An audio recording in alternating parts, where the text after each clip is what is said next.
5 seconds to go.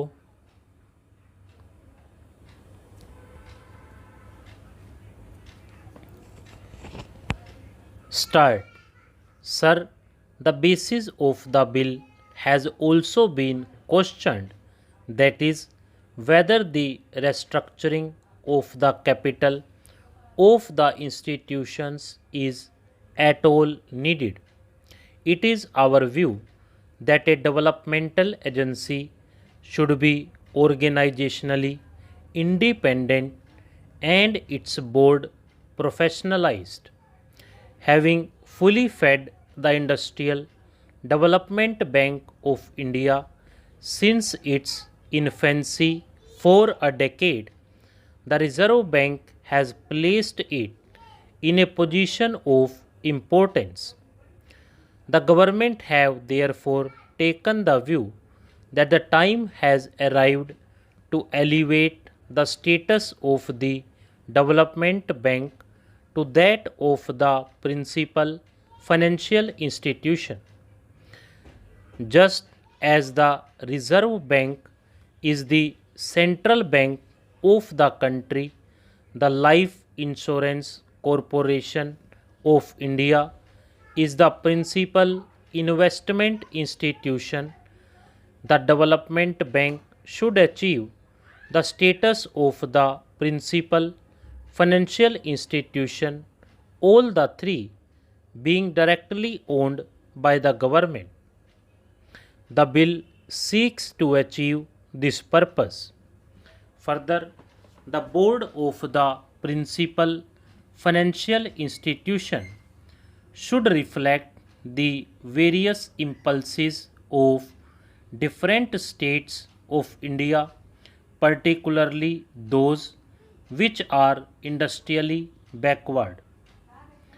As I have already explained, you will see from clause 6 of the bill that in a board of 23 members, excepting 2 who are government officials and 2 employees of the financial institutions, the rest are professionals in the sense that they represent all India and state level financial institutions, banks, and various fields like science, technology, industry, economics, industrial, cooperative, marketing, etc. The Reserve Bank, as the central bank of the country, will be represented at the level of a deputy governor on the board and on the executive committee of the development bank. The Reserve Bank is therefore in a position to continue to make its positive contribution to the operations of the development bank and through it of all the other financial institutions. It has also been argued that after the restructuring of the development bank, neither the volume of credit to industry will increase, nor will the cost of credit decrease, and thus there is no economic rationales for the bill. In any event, the mobilization of resources and their channeling will be done in close coordination with the Reserve Bank. Having elevated the status of the IDBI and made it statutorily responsible for the coordination, the development bank and the other financial institutions will work with greater cohesion, and to that extent there will be better development of resources all round. A point has also been raised that with the transfer of the shareholding of the Industrial Development Bank of India from the Reserve Bank to the government, large industrial group would have easier access to institutional finance than before. In the second note of dissent by my honorable friends, similar point has been made about the credit policies to be followed by the IDBI. Loans have not been defined. The policy of financing industry including small scale industry, cooperatives etc. and the large industrial groups is determined by government.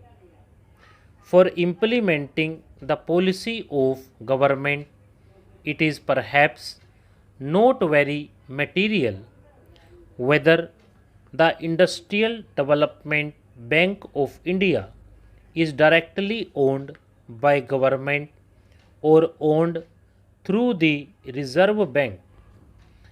Parliament has therefore the opportunity to oversee the policy being followed by the Development Bank and the other institutions in financing industry in general and the larger industrial groups in particular.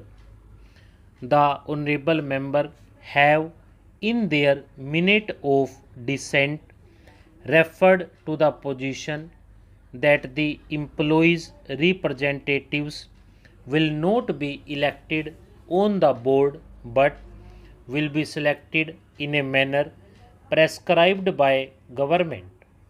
They have referred to the practice prevailing in regard to the appointment of directors on the boards of the nationalized banks. I may inform the House that in the case of the nationalized banks, the scheme framed under the Banking Nationalization Act does not provide as such for a direct election by workmen or their representatives on the boards of the banks, and a representative is chosen out of a panel of three names suggested by the Federation, which, on verification by the Central Labour Commissioner, has the largest number of workmen as members. A more or less similar procedure will be drawn up in this case also for selection of the employees' representatives.